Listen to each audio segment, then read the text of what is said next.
Excuse me, What? folks. Get right through here.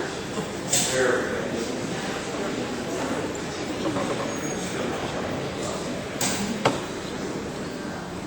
Welcome, ladies and gentlemen, to the main building of the Pennsylvania State House. Those rights and liberties we held here as American colonists and British subjects, and the change that happened, are both reflected within this room. This room was the Supreme Court for Pennsylvania. It was the highest court in the colony. Most Americans can recognize this as being a courtroom, not because the American legal system began as a copy of the British legal system. Although we declare independence from Great Britain, we still hang on to everything that we thought was good about Great Britain. Our language, our customs, our system of trade, our legal system, to name a few. Now, there are some differences between this room and most American courtrooms today. And the biggest one is right here. We do not use this in the United States anymore. Now, which participant of the legal system do you believe may have been found here? The accused, the defendant, exactly. In the 18th century, when they told you that you were going to stand trial, guess what?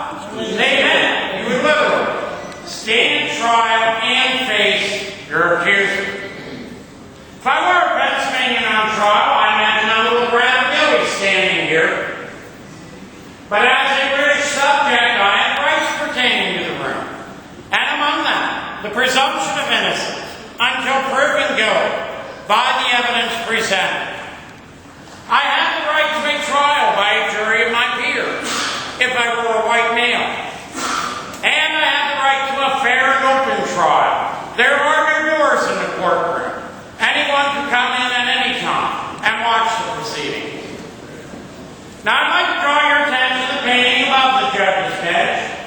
That is the first of two items original to the building. That painting, the seal of the Commonwealth of Pennsylvania, is first put up there to show Pennsylvania authority within the courtroom.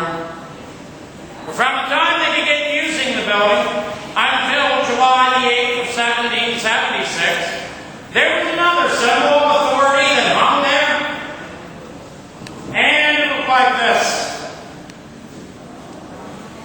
Now, if any of you folks happen to recognize the Royal Coat of Arms, I would like to think it's okay. I would like to believe we are over it. This has been described as having been a large wooden plaque hanging above the judge's bench to show royal authority within the courtroom. But on July the 8th, shortly after 12 o'clock noon, there was a little gathering out back as a couple of thousand people gathered to hear read aloud to them for the very first time the words to the Declaration of Independence.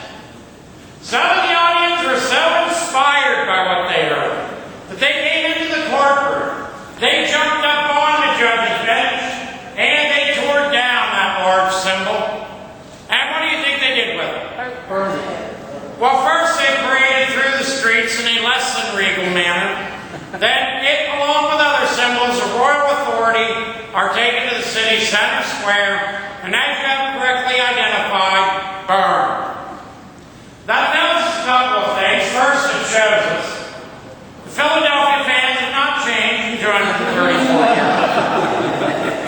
But this is also a very clear signal that they were no longer regarding themselves as subjects of Great Britain. They were beginning to think of themselves as citizens of a new nation.